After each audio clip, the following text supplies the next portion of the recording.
Definitions और उससे related terms पढ़ाई थी।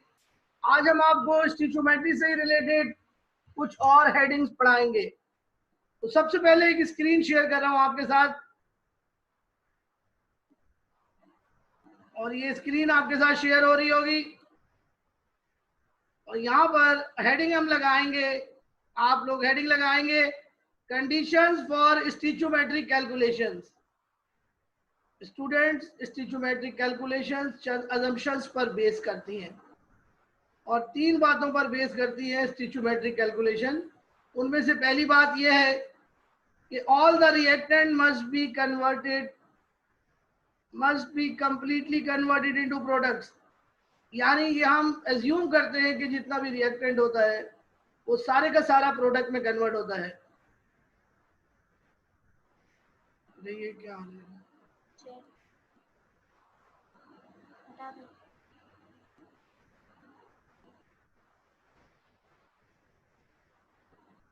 जी स्टूडेंट्स, हम आपको पढ़ा रहे हैं कंडीशंस फॉर स्टिचोमेट्रिक कैलकुलेशंस। सबसे पहले आपको बता दें कि स्टिचोमेट्रिक कैलकुलेशन करते वक्त हमें तीन अजम्पशंस करने पड़ते हैं। पहला अजम्पशन ये है कि all the reactant must be completely converted into products. यानी जितना रिएक्टेंट हम लोग यूज करते हैं रिएक्शन में वो मुकम्मल तौर पर कंप्लीटली वो प्रोडक्ट में कन्वर्ट हो जाता है। Number 2 point, no side reaction अगर, यानी जो मेन रिएक्शन हम करते हैं उसके साथ कोई साइड रिएक्शन नहीं होना चाहिए। यानी जितना रिएक्टेंट है वो मेन रिएक्शन में पूरे का पूरा कंज्यूम होना चाहिए। और तीसरी बात, law of conservation of mass and law of definite proportion must be obeyed. ये दो लॉज हैं बच्चों, ये लाजमी तौर पर ओबे होने चाहिए। लॉ ऑफ कंजर्वेशन ऑफ मास तो मैंने कल आपको पढ़ाया था और 9 में भी आपने पढ़ा था। लॉ ऑफ डेफिनेट प्रोपोर्शन जो है वो ये लॉ है कि एक कंपाउंड का फार्मूला फिक्स होता है और कंपाउंड की जो कंपोजिशन है वो फिक्स होती है। ये ओबे होनी चाहिए दोनों लॉज। तो स्टूडेंट्स ये अपने पास नोट कर लीजिए आप लोग।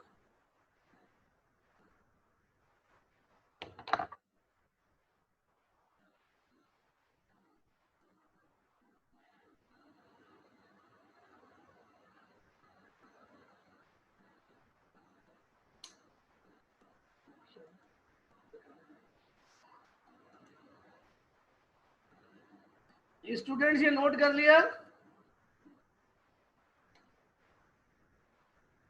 ये तीनों पॉइंट्स अपने पास नोट कर लीजिए। कंडीशन फॉर स्टिचोमेट्रिक कैलकुलेशंस, तीन assumptions होते हैं स्टिचोमेट्री के, ये तीनों नोट कर लीजिए।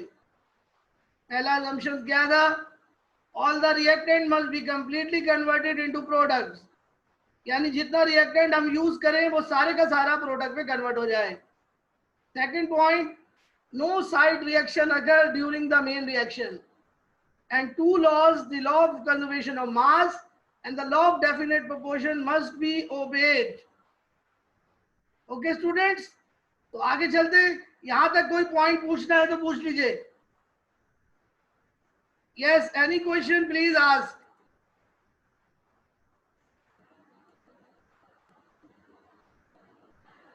जी तहा,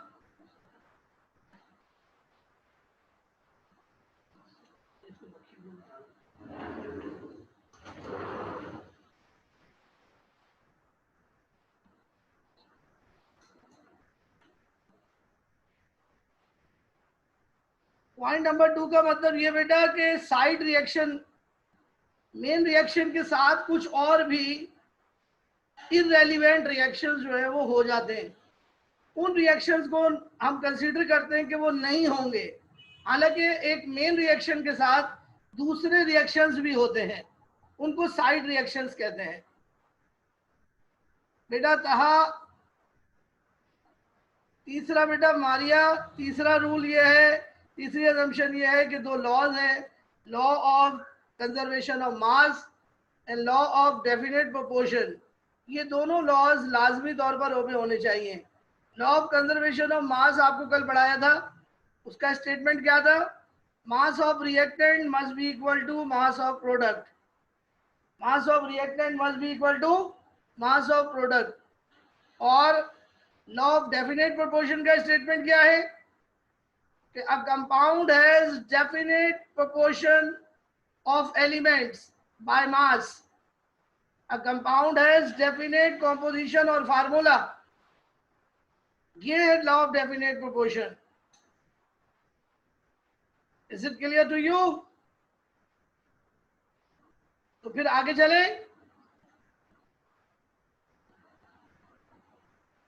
Okay students, तो स्क्रीन शेयर करता हूं आपके साथ और अब हम आपको पढ़ा रहे हैं steps for doing stoichiometric problems. Steps for doing stoichiometric problem, यानी किस तरह स्टिचोमेट्रिक प्रॉब्लम जो है वो हम परफॉर्म करते हैं. स्टूडेंट, स्टिचोमेट्री प्रॉब्लम सॉल्व करने के 4 स्टेप्स होते हैं. पहला step, a balanced molecular equation is written first. सबसे पहले स्टूडेंट्स हमें मॉलिक्यूलर इक्वेशन लिखनी होती है. ये हमें बच्चों गिवन होती है इक्वेशन, बैलेंस मॉलिक्यूलर इक्वेशन हमें गिवन होती है इन द क्वेश्चन.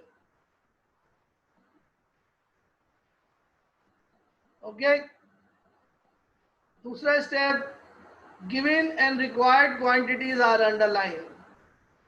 यानी इक्वेशन में जो भी क्वांटिटी हमें गिवन होगी और जो रिक्वायर्ड क्वांटिटीज होंगी उनको अंडरलाइन कर देंगे, या एक को अंडरलाइन कर देंगे, एक को ओवरलाइन कर देंगे, व्हाट एवर यू लाइक.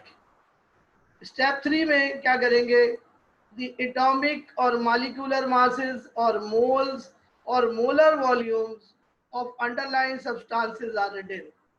जिन चीज़ों को हमने स्टेप 2 में अंडरलाइन किया था उन चीज़ों की मोलर मास या मोल्स या मोलर वॉल्यूम उनके नीचे लिखे जाएंगे. ये हमें सवाल पढ़ के पता चलेगा कि हमें मोल लिखना है या मास लिखनी है या मोलर वॉल्यूम लिखना है. ये हमें देखकर पता चलेगा सवाल को. और चौथा स्टेप जो है स्टूडेंट्स वो होगा कि फिर हम कैलकुलेशन परफॉर्म करेंगे. Calculation is done by unitary method और mole method. We have 2 methods to solve the problem. One is called unitary method, another is called mole method. तो ये चारों स्टेप अपने पास स्टूडेंट्स नोट कर लें.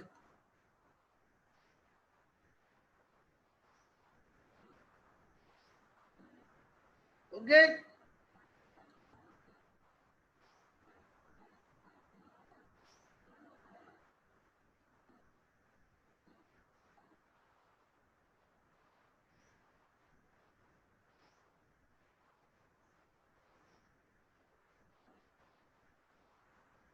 चारों स्टेप मैं आपको सेंड कर रहा हूं.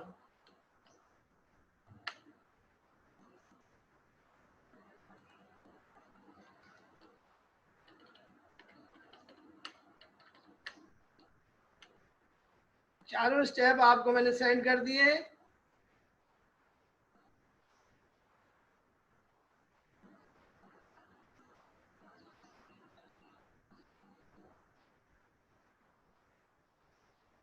तो स्टूडेंट्स अब लास्ट हेडिंग लगाएं. Last heading before we start the numericals, last heading लगाएं स्टिचोमेट्रिक रिलेशंस. और इसके लिए बोर्ड पर हम आपको समझाएंगे.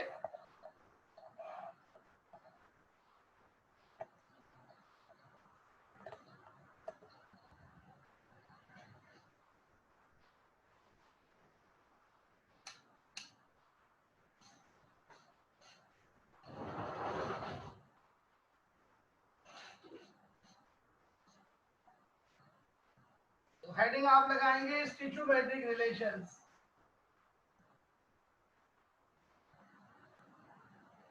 Stoichiometric relations.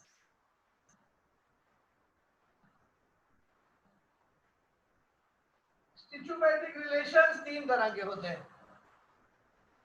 Stoichiometric relations 3 तरह के होते हैं. पहली टाइप को कहते हैं मास मास रिलेशनशिप.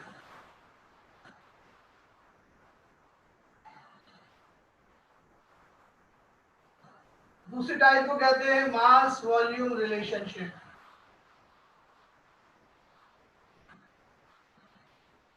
और तीसरी टाइप को कहते हैं वॉल्यूम वॉल्यूम रिलेशनशिप। ये तीन तरह के स्टिचोमेट्रिक रिलेशनशिप्स होते हैं। अब ये क्या होते हैं, इनकी डेफिनेशंस क्या है, वो हम आपको पढ़ाते हैं अभी। पहले आप ये कॉपी कीजिए।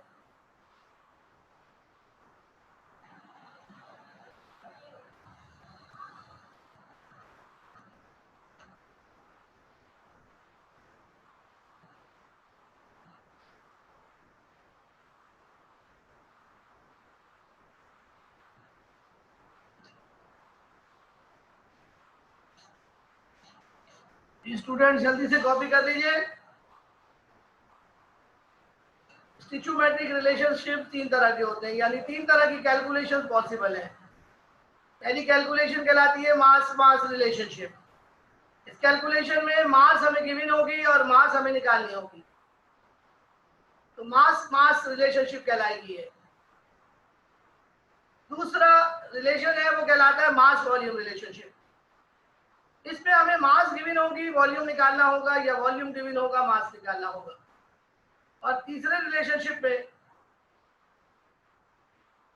जिसका नाम है वॉल्यूम वॉल्यूम रिलेशनशिप, वॉल्यूम हमें गिवन होगा और वॉल्यूम निकालना होगा।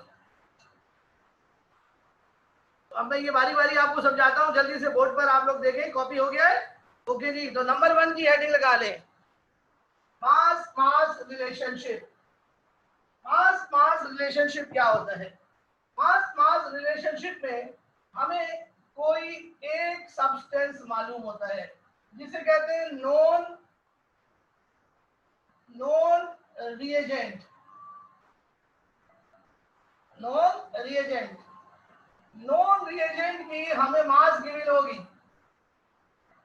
नॉन रिएजेंट हमें होगा 1, और उससे हम अननोन रिएजेंट फाइंड आउट करेंगे।